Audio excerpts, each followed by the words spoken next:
What's up, everybody? We got our iPhone 16 Pro. Just got out of work, went to go pick it up. Let's get into it.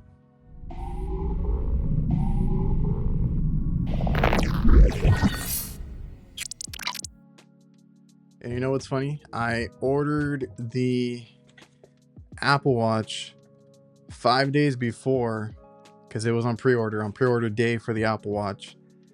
So that took, but I was supposed to get it a week and 5 days later from pre-order, and that got delayed. But my iPhone that I ordered almost a week later got here on time. But I guess, the iPhones are more important, so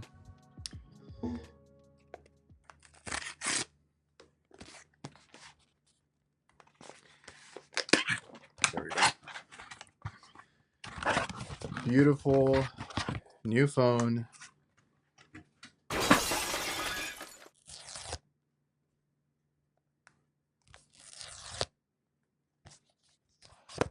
Oh shit. And we got the jet black there. God, I'm so bad at this. In the box, you get a cable, which is not circle. It's braided, it's oval, it's wrapped right there. USB-C to USB-C, which I am new to because I didn't have that on my last one. Gonna set it up and we'll get the old one and transfer our stuff over. All right, there is the phone. Now, of course, our internet, our Wi-Fi just gave out. Let's just try and set this up. We're gonna let that set up. I'm gonna set it up as a new phone. I need to make sure that my service works first before I do anything. All right, so it is giving me the option to transfer my number, which I'll have to blur out, but that was the thing, is that I am using a carrier. I'm using Mint Mobile that is not from Apple's list of choices. So a little word of advice is they're all supposed to be unlocked. That's kind of a thing that went through a while back. Because I use the Apple Card, I use the Apple payment plan, installment, whatever they call it, and it makes you choose AT&T, T-Mobile, Verizon, and now Boost, right? I don't have any of those. And if you pay up front the whole amount, it'll tell you, oh, you can get an unlocked iPhone carrier free. If you choose to do the plan, it tells you you got to go with one of these carriers. Verizon has always been a safe choice. So if you're ever looking to buy a phone, especially at launch, and they don't have an unlocked version, they are unlocked. So I'm going to hit transfer and I'm going to make sure that it works before I say too much. All right, as you can see here, the setup will ask you if you're transferring a number to the new phone because it notices that you signed into the same account, because I didn't even set it up from I didn't go phone to phone because there is a code that it gives you and all that, which I'll show later. But transferring your SIM is electronic now. It's not a physical SIM card, so it'll ask me on the old phone, transfer, and then we're going to confirm. Transfer started. Now it's saying activating, and we should be able to get service on the new phone just like that. I thought I had to use the app. If you go into your app, unable. So I'm going to do it in the app now. I might be screwed here. My old one now says SOS, so my number is not on either one right now. So I should have known when we had our internet outage to just not do that. So you need Wi-Fi. Now, Apple didn't tell me, but you need Wi-Fi to do your number transfer, right? So I tried to go into my Mint Mobile app to do the transfer that I've done before. Like previous years, I've done it through the app. You go in the app, it gives you kind of the same prompts, and it transfers over to the new device and all that. And it does it for you. It's fine. But on the Mint Mobile app, I noticed it said, are you, like, it'll ask you, are you sure? Are you on Wi-Fi? All that stuff. Apple was just like, go for it. Now, when it fails and you don't have internet, because I was using hotspot. So with Wi-Fi, you're always connected. With hotspot, since it took the number off my old phone, there was a break, right? So then it failed and I just had no service on either one. So I inadvertently tested out another feature, which was their satellite messaging. So when this happened, it was a Friday night. I was gonna go make a couple of stops, go pick up some food, and I was just like, I have no way of texting, my girlfriend. I was like, I can't, like, just I'm gonna time it. I'll, like, let me know when the food's ready. I'll go pick it up after my errand, and just go on a time, um, based off time, and then go pick it up. But as I left, my phone gave me the prompt to connect to a satellite. It's like, let people know that you're safe. Let's do satellite messaging or whatever it's called. And as I left, it was searching. My music was still playing. I was able to play music. I don't know if that's an added bonus to it, but as I got out of our neighborhood and went down to the main street, picked up the satellite instantly. And I had satellite all the way down the main street, a few miles, until I took a turn, and then I lost it for a little bit, and then I got it right back. So we had satellite connectivity for a good while.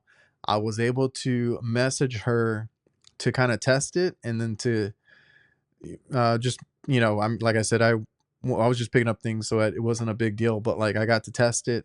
It does work. I think you need both devices on the latest firmware, because I try to message other people that I know have iPhones, and it never went through. It always failed to deliver. So I could not. And anybody that, like, my brother has Android, I couldn't message him or anything like that, even though it says that I should be able to. The only thing that I noticed is that mine and my girlfriend's, we had updated the same day, and I was able to message her back and forth just fine. Connected most of the trip and got through. That night was horrible. Our internet was out, my service was out, and not till the next day did I get to connect it and fix that and resolve it. I just called my carrier during their business hours, and then they resolved it for me.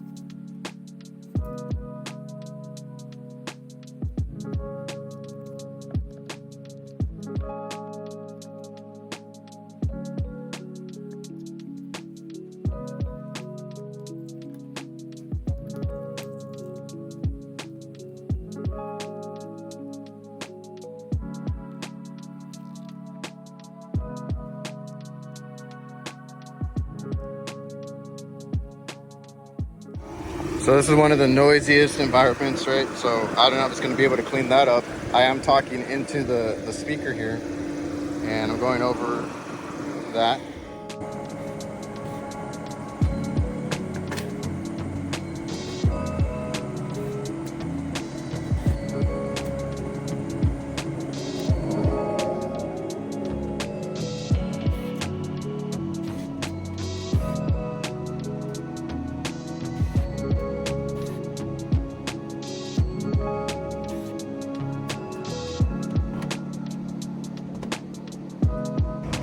So one of the benefits, oh, there we go, of having the watch is you get a little, what do you call it? Remote shutter. So it's across the building over there, and we're gonna start it. And I'll walk to that one over there.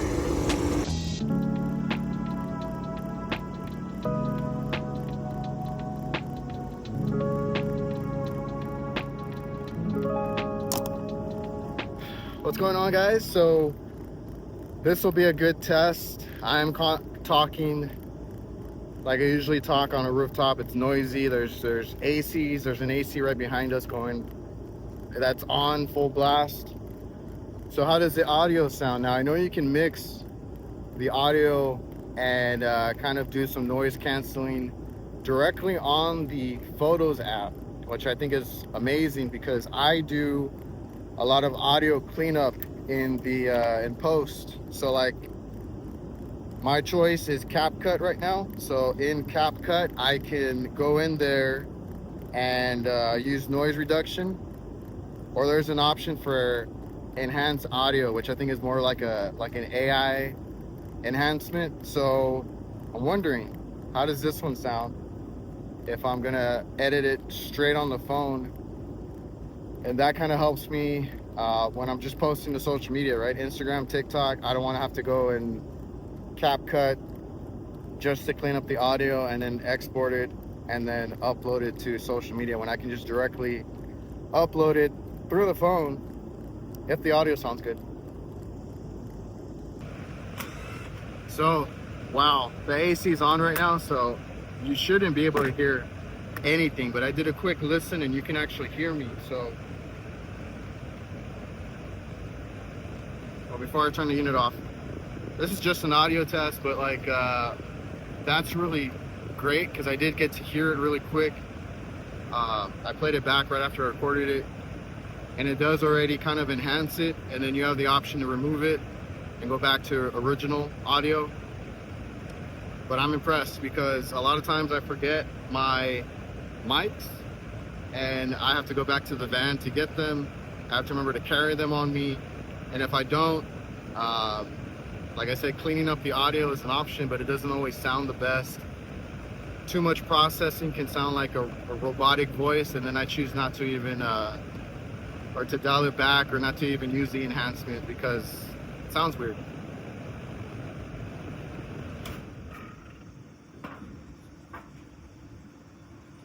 So now you should be able to hear me a lot clearer because I turned the AC unit off. And I always say that it's just as bad in the morning as it is in the afternoon here in Texas. So it is hot, buckets of sweat, gloves.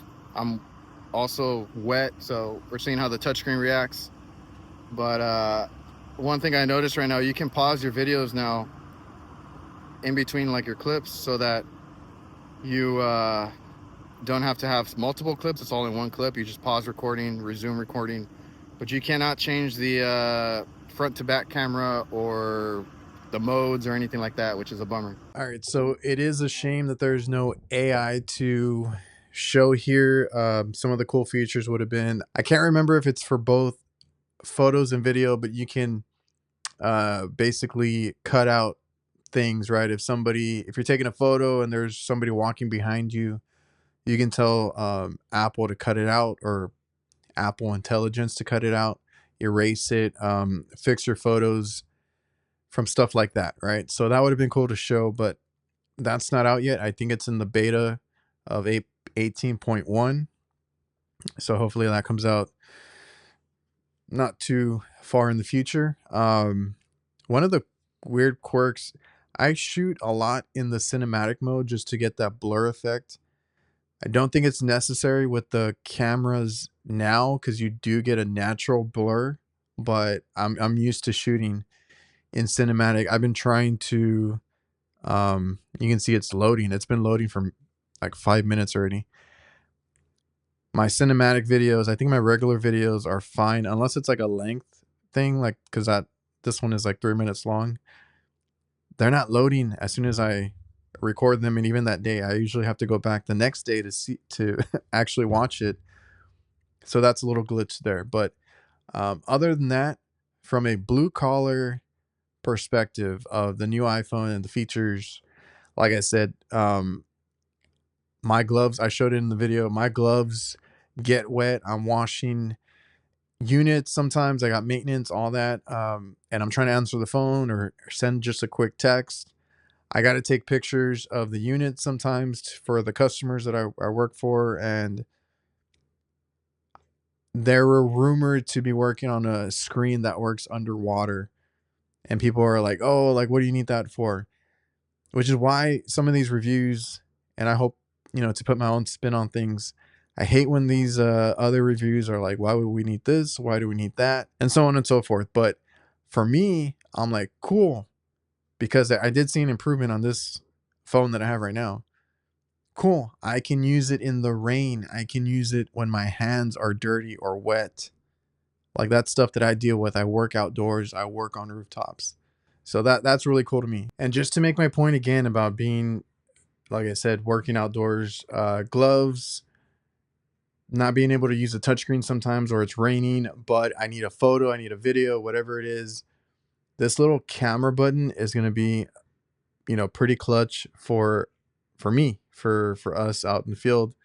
So if I push it right, it'll turn the screen on, push it again, and bam, I can just immediately do everything with the button there, right? So, like, features like that, people are like, why do we need a camera button? Well, when I don't have a way to get the screen to respond to me, I got a button. So that's helpful for me. Haven't had an issue with it overheating. I shoot in 4K 30 frames per second. So that's my preference, and it's been fine, right? If you want to avoid overheating on this or any like action camera that you use or anything like that, dial it back to 1080p. You don't need 4K. And I've talked about this with Jake.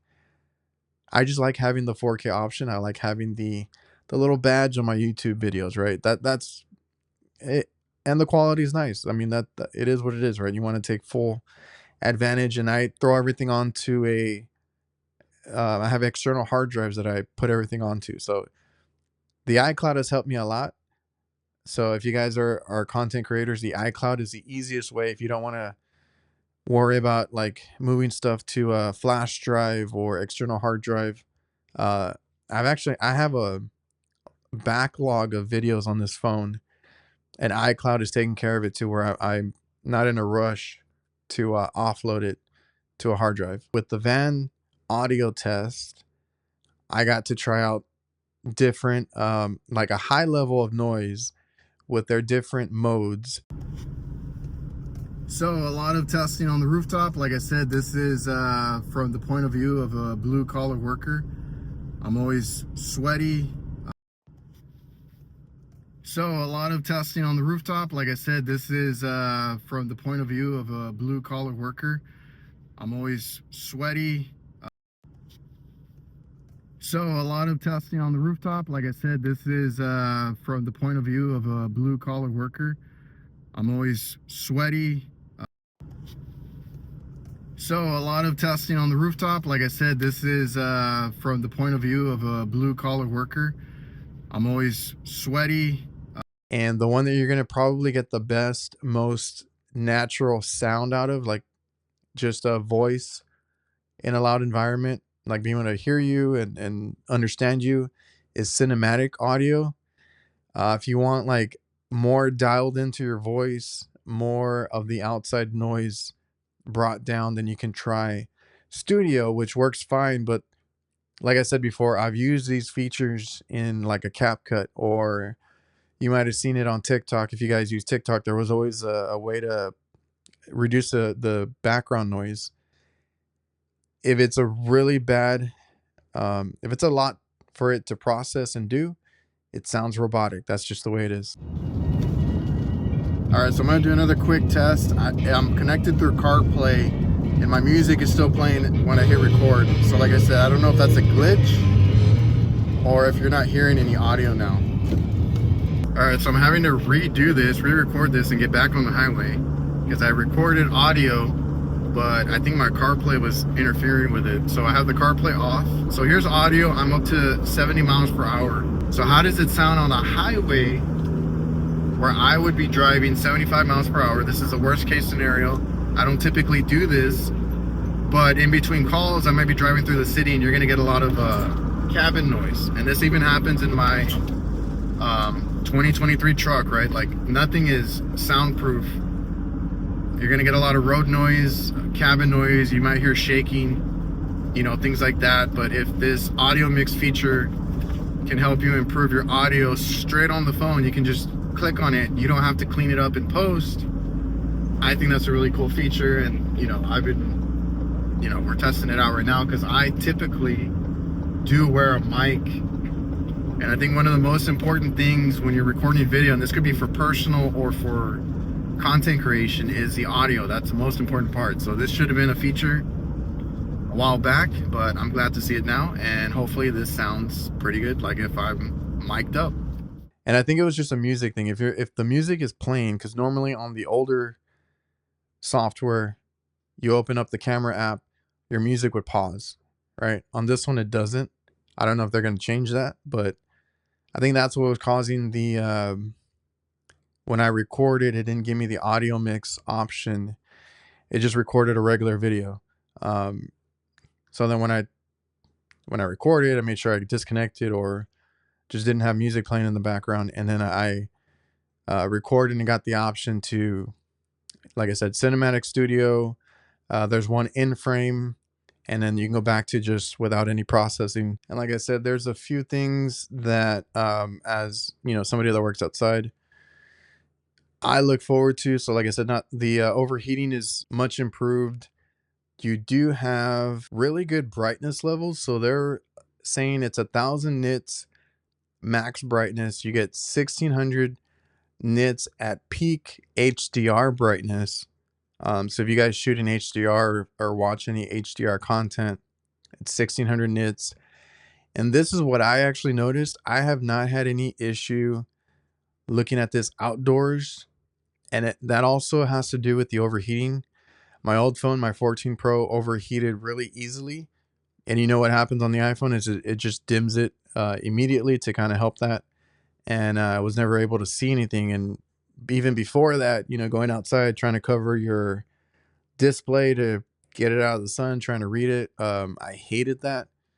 So here, outdoor peak brightness is 2,000 nits, which I am seeing a difference. You are getting a 48 megapixel ultra wide to accompany the main camera that is also 48 megapixels. So that's a whole other topic, because I've seen that they get that megapixel rating a certain way, but it is an improvement because those shots that I showed you, when the phone was on the floor and I had myself, taking off the panels and all that, that was with the ultra wide.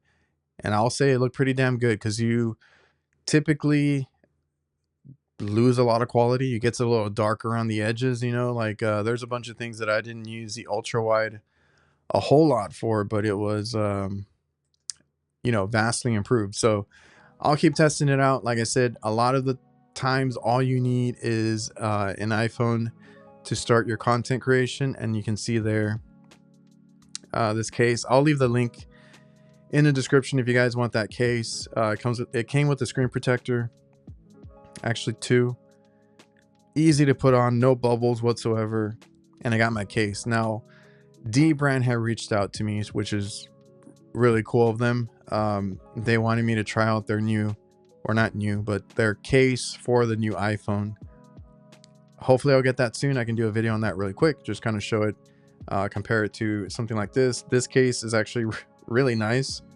Besides, all the fingerprints that it gets, it's like a matte color. But highly recommend, if you ever get one of these, to get the Magsafe on it, because I always get wallets that just attached to the back.